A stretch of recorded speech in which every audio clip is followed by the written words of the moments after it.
Muito bem, pessoal. Então, agora o outro assunto é gestão por projeto. Eu vejo esse assunto não tão relevante, não tão importante quanto gestão por processo, ou de processo. Mas pode ser que a banca queira alternar um pouquinho e pedir sobre esse assunto. Bom, brevemente as diferenças entre uma coisa e outra. Ao passo que o processo ele é mais rotineiro, mais repetitivo, mais cíclico, e que pega um produto e faz milhares de vezes esse produto de forma padronizada, o projeto, ele é temporário, ele é diferente a cada etapa, ele não é repetitivo, cada coisa ela é diferente, a cada momento tu está avançando em direção a um produto. O produto de um projeto não é uma quantidade imensa que nem no processo, mas é um produto só. Exemplo bem clássico que nós damos é o seguinte: imagina que um projeto seja o pensamento, a concepção de um carro novo para substituir o atual carro lá da montadora X.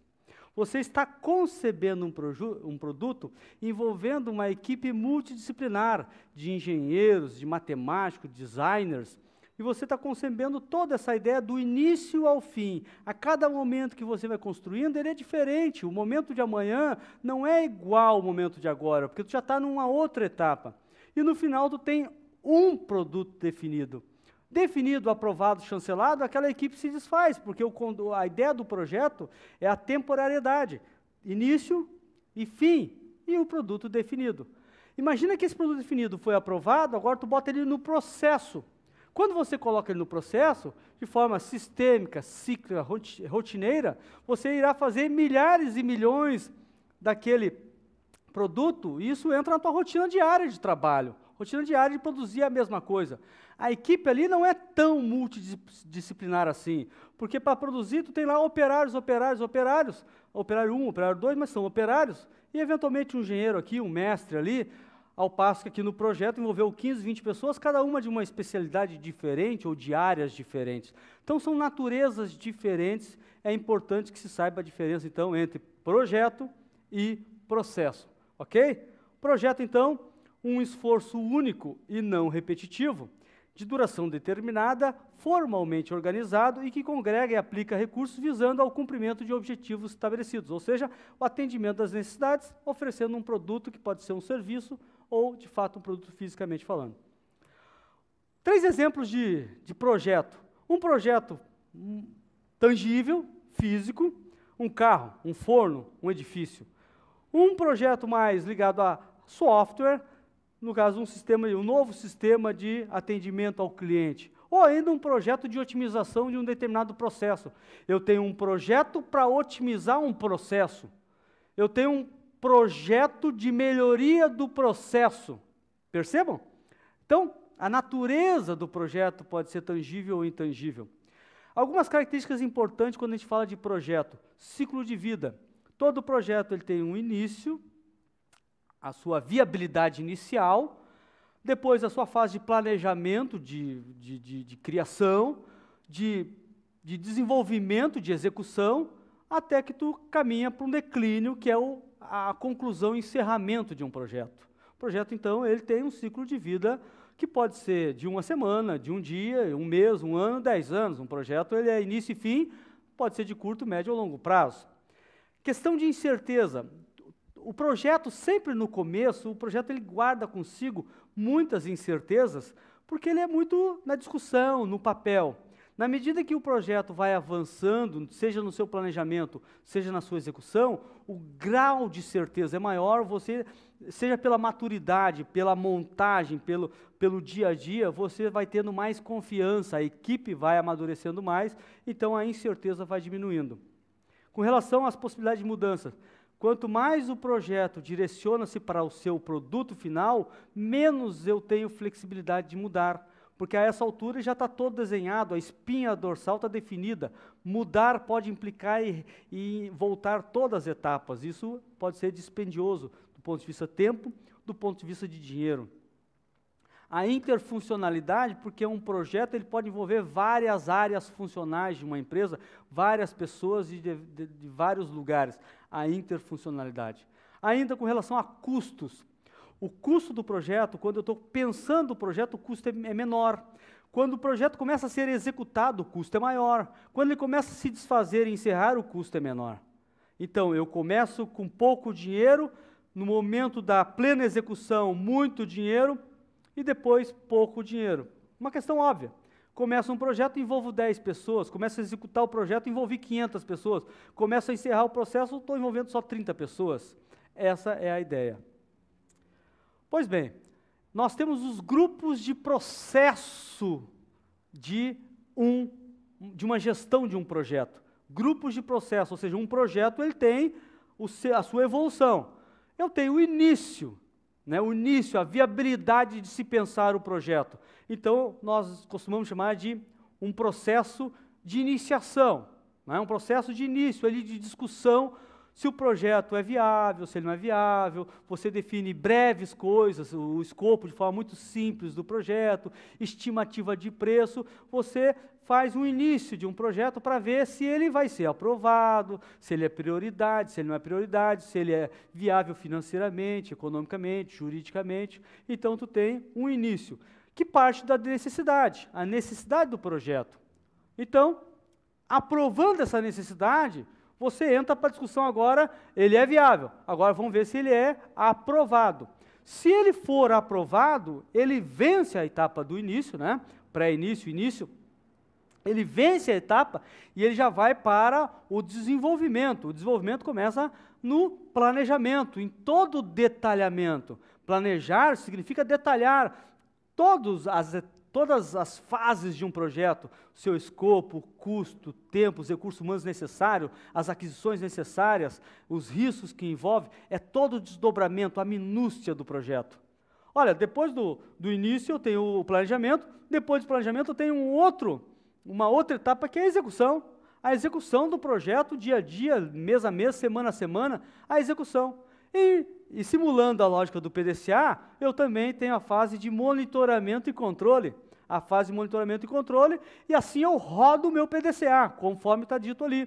Eu rodo o meu PDCA até que o projeto, então, encaminha-se para o seu final. Logo, ao mostrar esse fluxo a vocês, eu estaria mostrando os grupos de processo. Pessoal, bastante importante a ter-se essa ideia dos grupos de processo, porque é o seguinte, a banca, e principalmente a FCC, adora cobrir questões tratando de projetos usando uma metodologia famosa.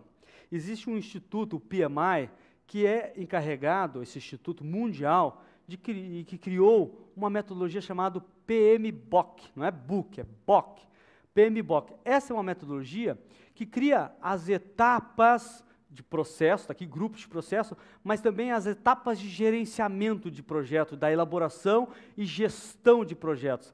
Então o PMBOK, assim como a ISO 9000, por exemplo, criou um padrão de elaboração e de gestão de projeto, de modo que as pessoas no mundo inteiro, ao fazer PMBOK, permite que todas as outras concebam de que forma isso foi elaborado ou gerenciado. Então, quem tiver um pouco mais dúvida, PMBOK é o que geralmente se cobra nas questões da FCC para o entendimento sobre a gestão de projetos. PMBOK, então, resume-se a esta tela. Os grupos de processos são 5 grupos de processo. Iniciação, que é a viabilidade e aprovação. Planejamento, todo detalhamento. A execução, o monitoramento e controle, aquela ideia do check. E o encerramento do projeto. Agora, mais importante do que isso são as áreas do conhecimento, ou as áreas de gerenciamento do projeto. 9 são as áreas. Tem autor já falando na 10ª área, que seria os stakeholders, as partes envolvidas, interessadas no projeto. Stakeholders como uma 10ª área. Atenção nisso. 9 áreas. Definição do escopo. O que é o projeto? O que ele não é? Qual é o custo estimado? As definições básicas do projeto. Definição do tempo. O tempo de cada coisa, de cada tarefa, de cada etapa do projeto como um todo. O custo de cada tarefa, cada etapa, o custo do hora homem, quanto custa a matéria-prima, quanto custa a hora homem, quanto custa o equipamento. Recursos humanos necessários a cada momento. No começo do projeto eu vou envolver 50 pessoas, no meio do projeto posso estar envolvendo 500 pessoas e no fim mais 10. Eu tenho que dimensionar o número de pessoas e quem são essas pessoas durante todo o tempo do projeto. Comunicação, seria uma torre de Babel se não tivesse todo um sistema de comunicação entre as pessoas, entre os gerentes de projeto e os encarregados. Riscos. Risco do projeto, seja atinente à chuva, ao solo, ao material, à importação dos bens, enfim, os riscos todos de greve, sindicatos. Qualidade. Que tipo de qualidade eu quero no produto, na matéria-prima, no insumo? Que tipo de qualidade? Aquisições. Olha, o projeto é a construção de um edifício, que eu vou ter que colocar elevadores, que estão vindo da Suécia, por exemplo. Esse elevador faz parte da última etapa do projeto. Por que eu deveria comprar no começo? Não, vou comprar ele no momento certo. E assim é o projeto. No momento certo as coisas vão chegando. Porque do contrário eu teria que armazenar as coisas ali, pegando as intempéries e entrando em obsolescência. Não faz sentido. Então, é definir um plano de aquisições conforme o momento e a necessidade dessas aquisições. E por fim, a integração de todos os elementos, né, do projeto. É mais do que a comunicação, são todos os elementos do projeto, do planejamento, da gestão, das pessoas, enfim. Pessoal, muita atenção, então, gerenciamento de projetos, elaboração e gerenciamento de projetos, usando o PMBOK, grupos de processos, são 5, áreas do conhecimento, áreas do gerenciamento, é como se eu tivesse que detalhar cada uma delas, e assim eu terei a espinha dorsal de um projeto, ok? Algumas questões bem rapidinhas aqui, então. FCC, TRF, primeira região. Na fase de iniciação de um projeto, antes de tudo, olha o entre vírgula, antes de tudo, deve-se decidir se o projeto deve ser iniciado, entre várias possibilidades, ou entre vários possíveis. Definir as atividades necessárias para o desenvolvimento do produto. Definir atividades já é um nível mais operacional, eu já estou detalhando. Não. Detalhar o escopo e os requisitos básicos do projeto. Isso já é mais planejamento. Elaborar detalhadamente as informações do projeto, isso é planejamento também. Escolher as pessoas certas para a implantação, já estou lá quase no DO. Já estou lá no DO quase. Logo, pessoal, a alternativa correta, antes de tudo, decidir se o projeto é viável. Ok? A, alternativa A. São características do ciclo de vida do projeto. Características.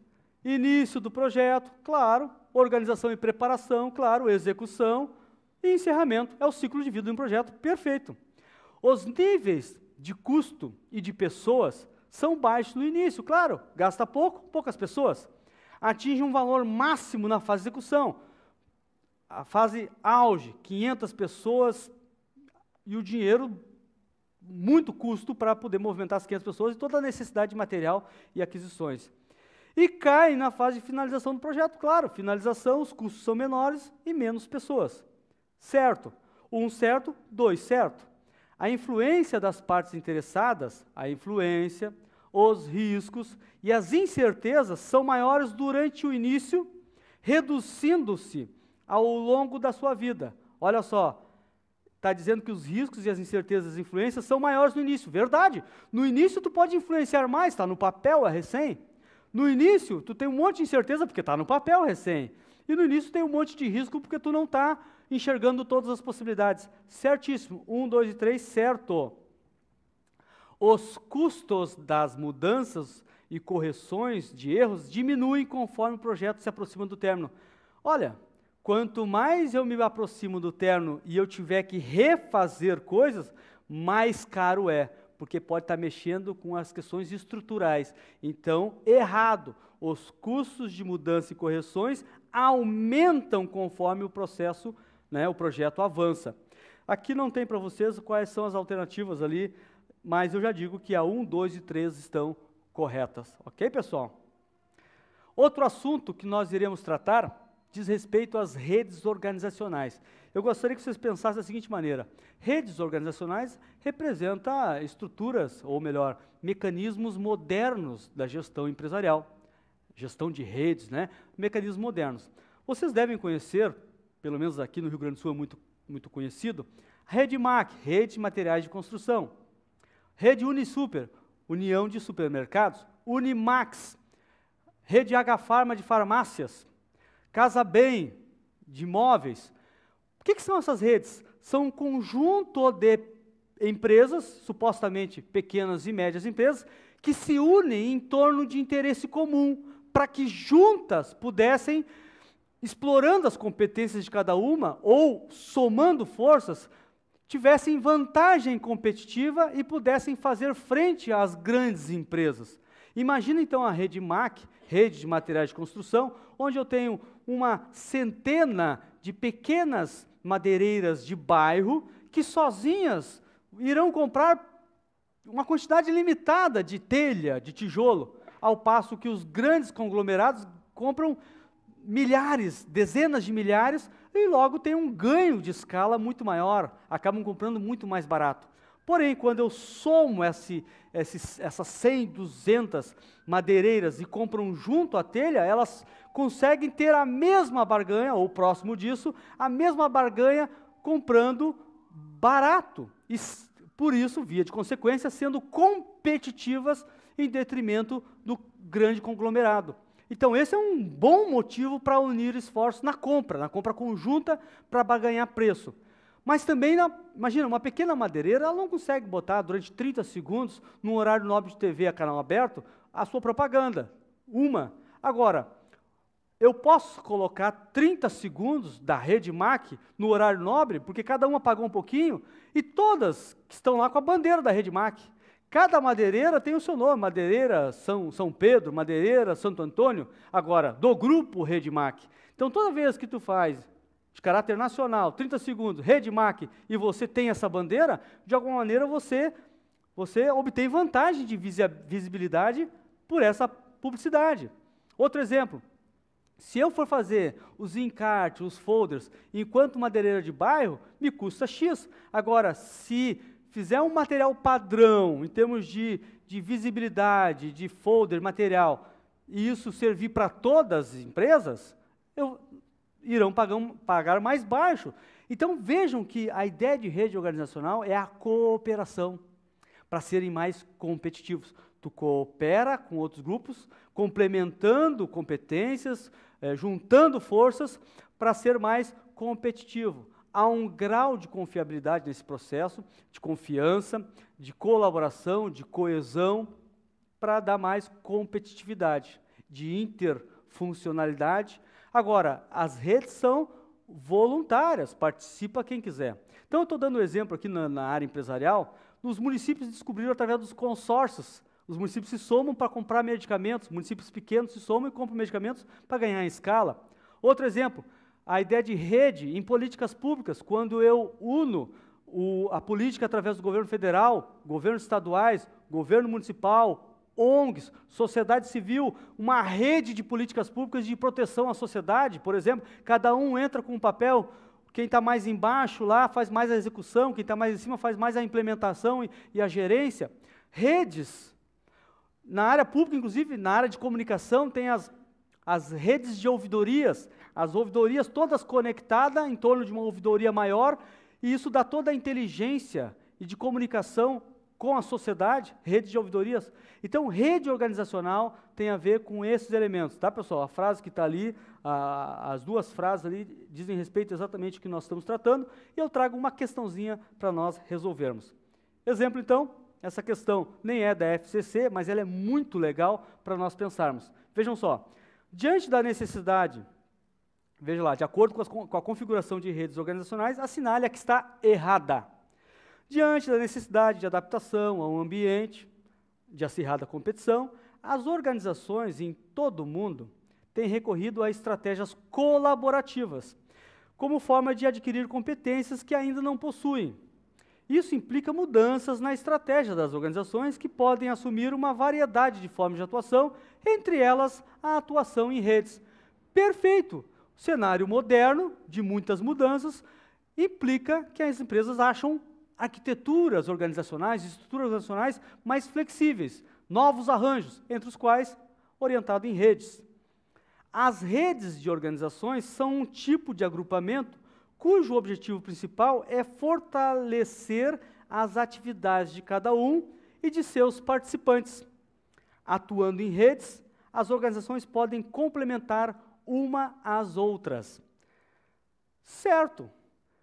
C, a confiança é um elemento que nunca estará presente, então não é rede, já começa por isso.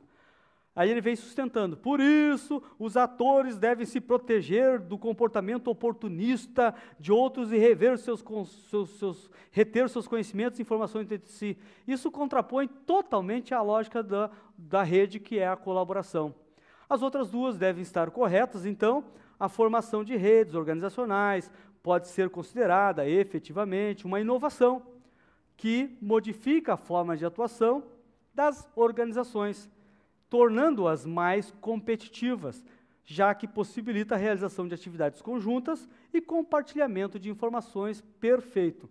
De modo geral, a formação de redes em seus diversos níveis e aplicações tem sido considerada, tanto na prática quanto na teoria, um mecanismo de flexibilização das relações entre as pessoas, capaz de potencializar o compartilhamento da informação entre organizações e indivíduos e de contribuir para a geração do conhecimento e inovação tecnológica. Beleza, leitura, tranquilo. Pessoal, muita atenção então, rede, complementação, interdependência, objetivo comum, de forma voluntária, unindo esforço para poder ser mais competitiva, colaborando, cooperando, integrando-se, tá? Redes organizacionais, é este o assunto. Pessoal, gestão do desempenho. Nós podemos pensar a gestão do desempenho de duas maneiras, gestão do desempenho humano e o gestão do desempenho organizacional. Quando eu penso gestão do desempenho humano, eu estou falando de avaliação de desempenho entre o chefe e o subordinado, ou o subordinado e a organização representada pelo chefe ou outro mecanismo de avaliação de desempenho. Quando eu penso, então, em gestão do desempenho organizacional, estou pensando a empresa sendo gerida, acompanhada, mensurada, para que ela alcance seus resultados. Para isso, ela pode valer-se de ferramentas de avaliação de desempenho, quais sejam indicadores de desempenho ou o próprio Balance Scorecard. Balance Scorecard é uma ferramenta de gestão do desempenho, uma ferramenta de gestão estratégica, que gere o desempenho organizacional através de indicadores. Então, quando eu falo de gestão do desempenho organizacional, eu posso estar falando disso. As ferramentas, de uma maneira geral, são ferramentas que ajudam no desempenho organizacional. Sempre em relação ao quê? O PDCA não deixa de ser uma ferramenta de gestão de desempenho. Por quê? O que é o desempenho?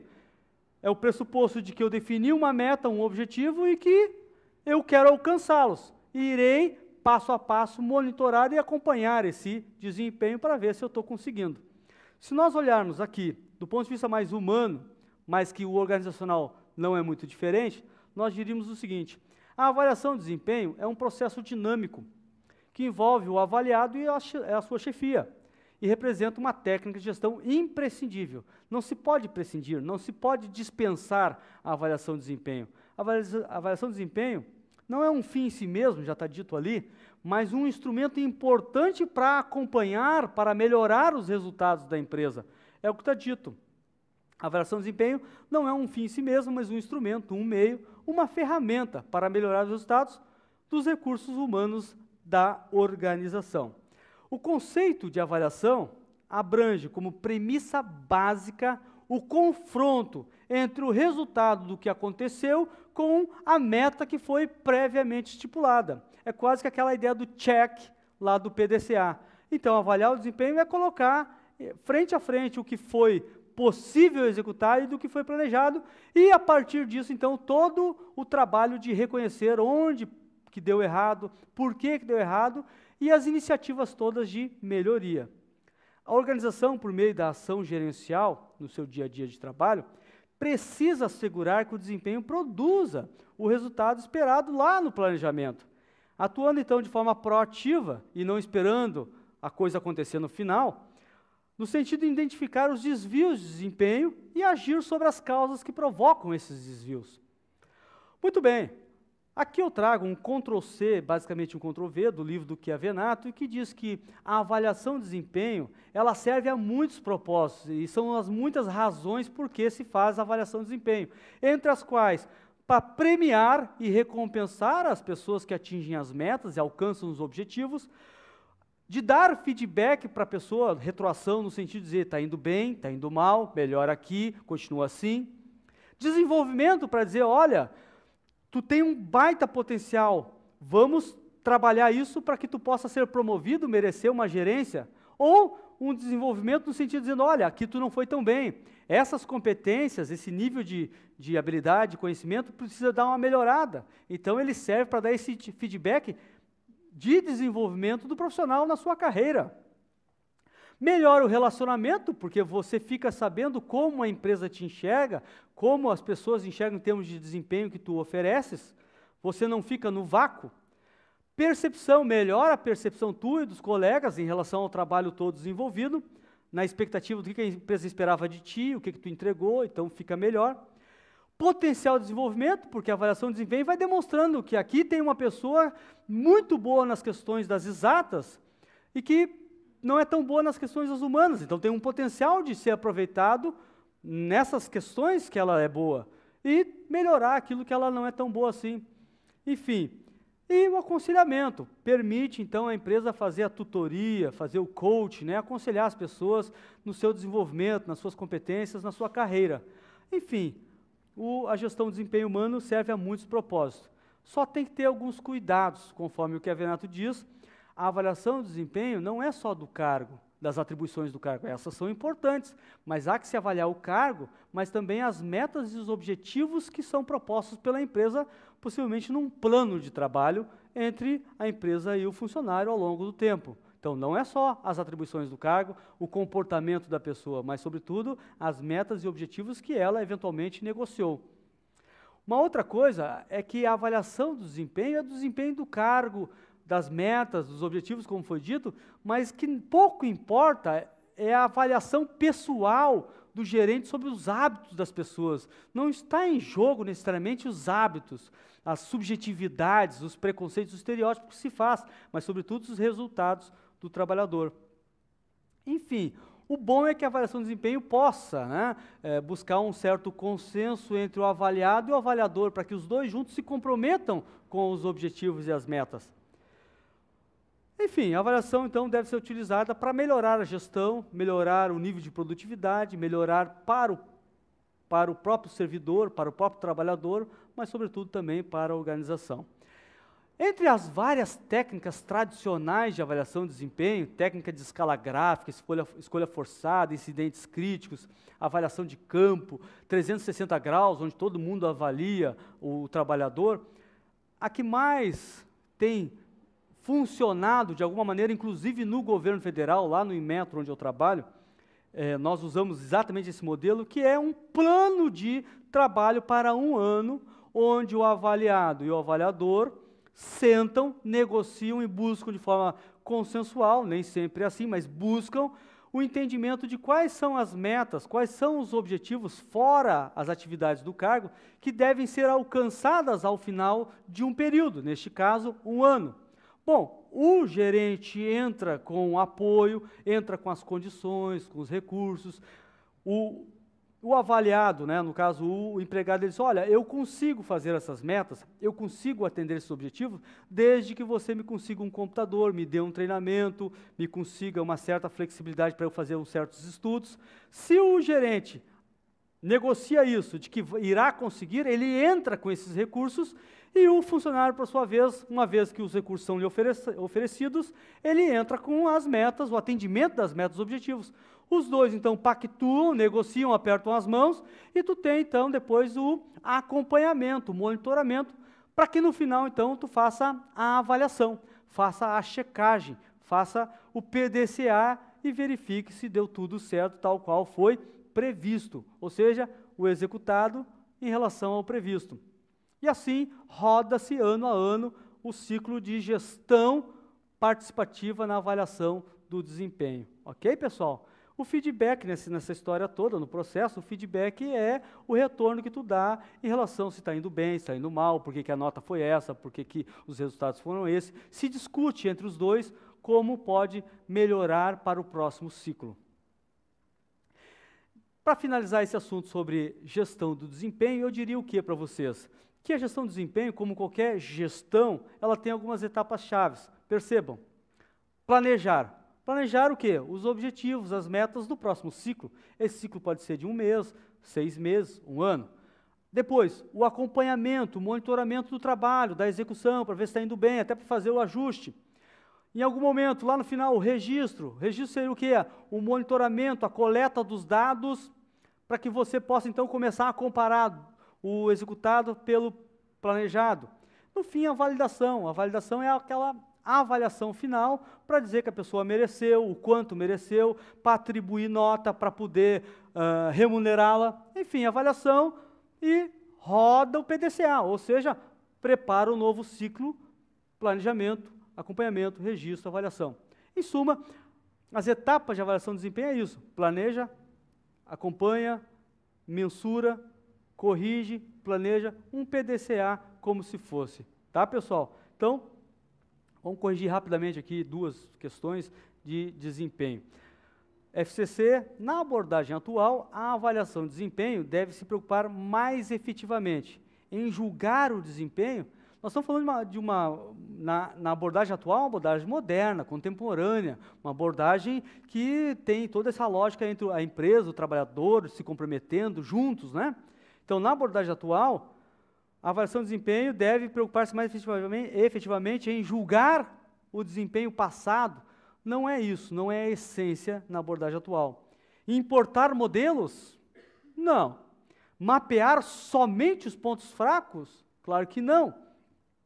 Apontar ações para melhorar o desempenho futuro. Essa é a lógica do desempenho. Ela não é um instrumento com um fim em si mesmo. A avaliação de desempenho é um instrumento para a melhoria da gestão. Então, serve para apontar ações para melhorar o desempenho futuro.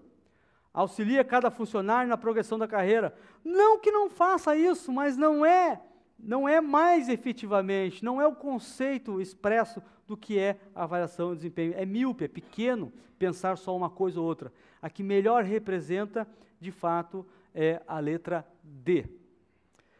FCC, para que uma avaliação de desempenho proporcione benefícios para a organização, ela deve levar em conta as impressões percebidas a respeito dos hábitos pessoais.